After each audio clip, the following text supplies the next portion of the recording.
Hello mayam, I subscriber khara na Miracle Garden nambiro habadagi ngasi Miracle Garden da lae mayam chupuna video sing minase. Nungtil da lakadabdo yam sai 45 yaweba duna kitang mamdharaga oina lae. Du si garden si season 9 na hange ba October dagi April fawba hange. Handakti May faw hange hae day 31 da loidone.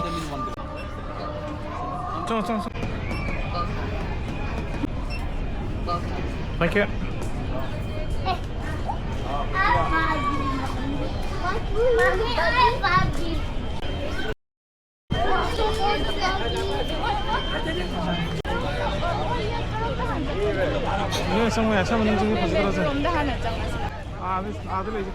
See Gardens in 2013 की Valentine Day निमित्त launch हुई बने largest flower garden की Guinness World Records चुचन की 50 million flower अदुगा 250 million plants न same बने सी same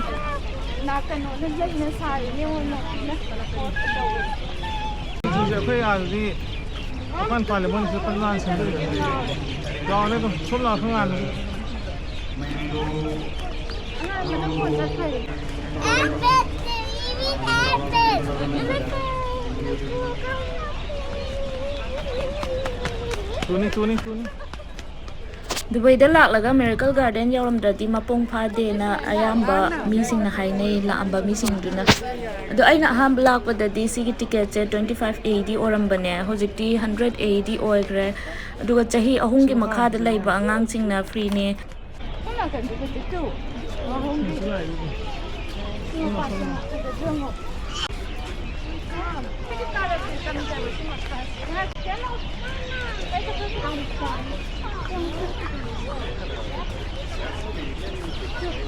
Yeah, c'est pas du monde.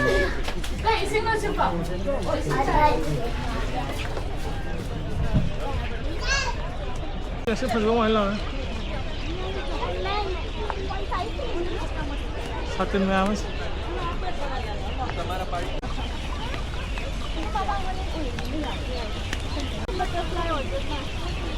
So there's a butterfly garden labor world largest butterfly garden hai 1500 butterfly lay hai buka siju tongana tige kaktu ne do ona chatlage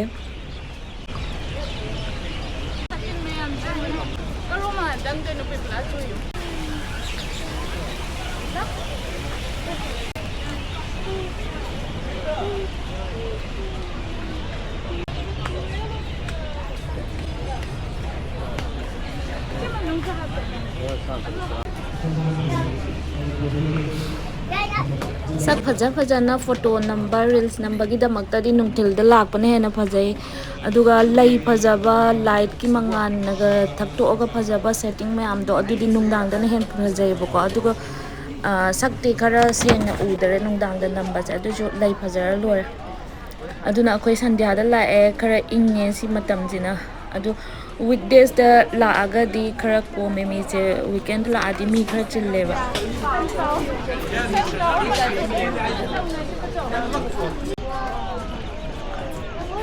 Camera. Manipur da kan tawai do khamra Chemra sada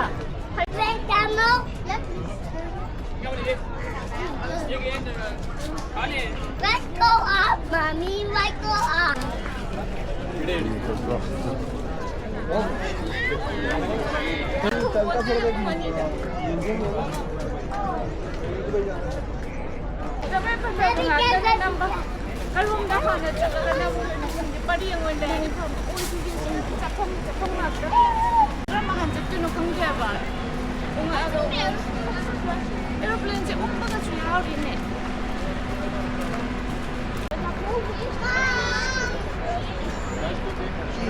aeroplane si ju ko am chaw idana si se aseng ba ahoba lei nga tane ba napsan ba ko chum bam tane te moina phajana semba wani life kanu nga tane ba lei nga tane ba si ju ku chaw am taw bane am phajab ne matang ba phajana close oina namage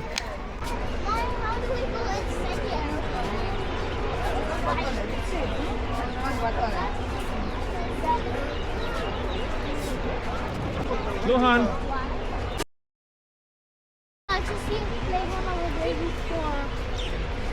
we play it? I can play it.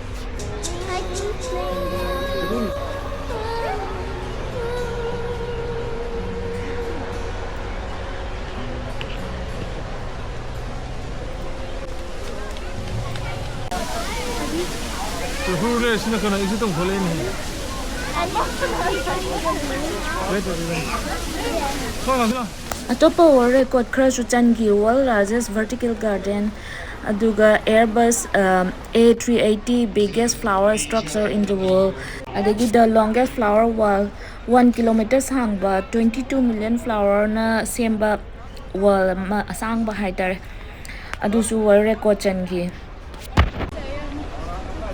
Mickey Mouse amasu leirambane 18 meters sangba 99 feet wangba 39 tons lumba tallest sculpture in the world.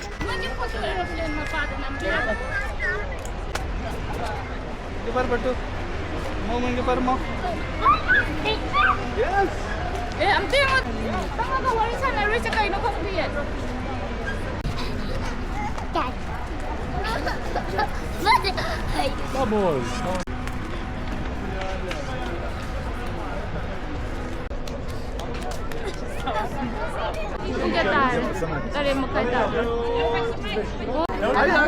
ये होगा तो मैल होंगे इधर पटना होगा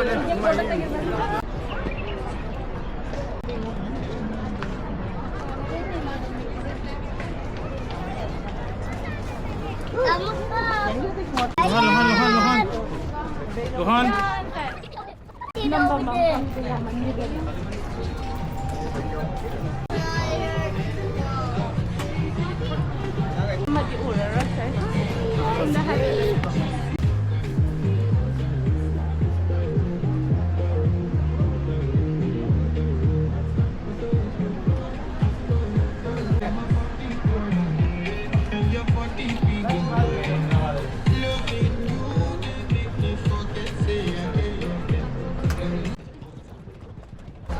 Aidi loina bak suna chatpa ngamdre intham thada phajana lan namage adum wai ba angang singa yawbane nungthinda sagi bagi manindo adum khara lay aduna sangna chatpa ngamdre ado season khudingi adum magi sculpture singche loina honge haitare mamangdana nupi masam sangna thada ba man ba laina ngakta semba lairambane ado handa amuk layamdre ba ado mathang da so no no ba phaja phaja adum semakani intham tha gumba da amuk laaga phajana namjage ba mayam waro biroi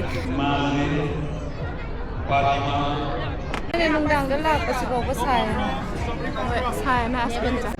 Nama kan dala ini cek je sama ini ngam berapa. Aduh ini belum ngam berapa. Jadi belum tinda 40 saya 43 Celsius. Mungkin dulu di sana yang kerja dulu ini belum nunggang di suka itu kerja. Nomor Kung wala pa nga po, yan tadi.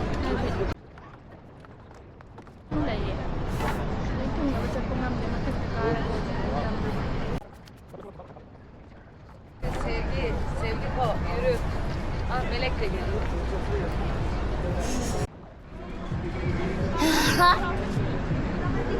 Hello.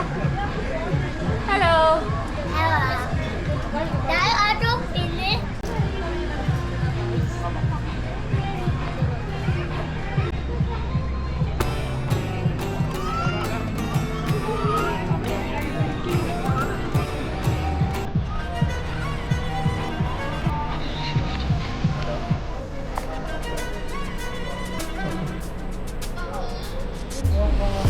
Terus nak kontak.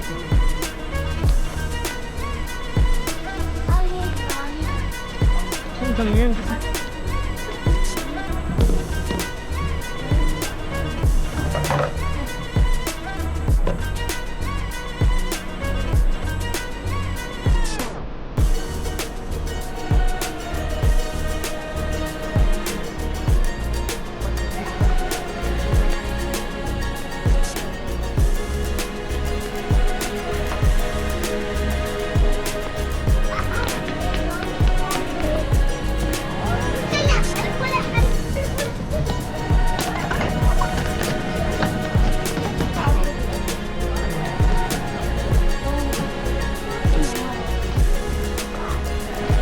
Kela, Tesla.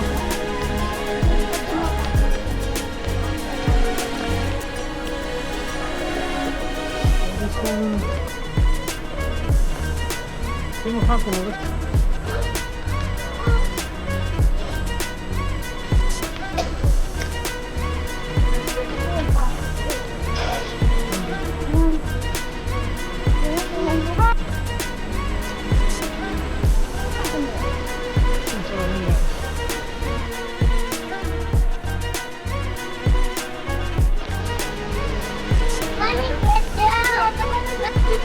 Let me get down. Let me get down. Jump.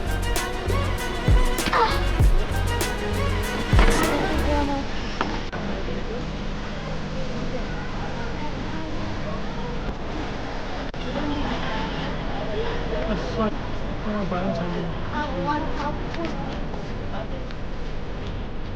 그래도 그건 당근 봐라 왜 그래서 Oh, I know. 아버지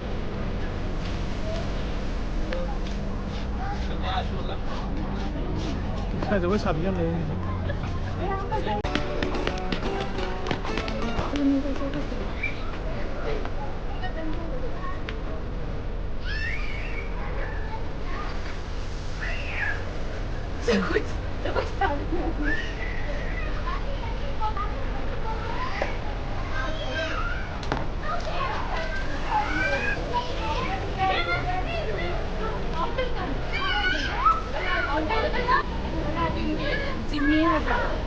Sini.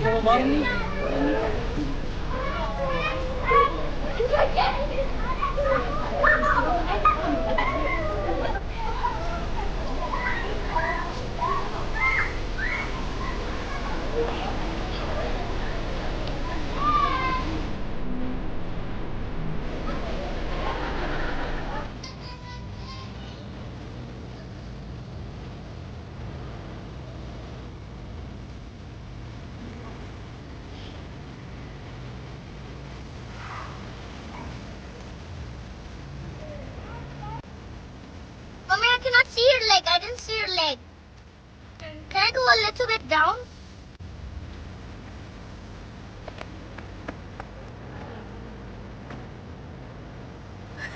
Adun ever. Wait, tara, adun.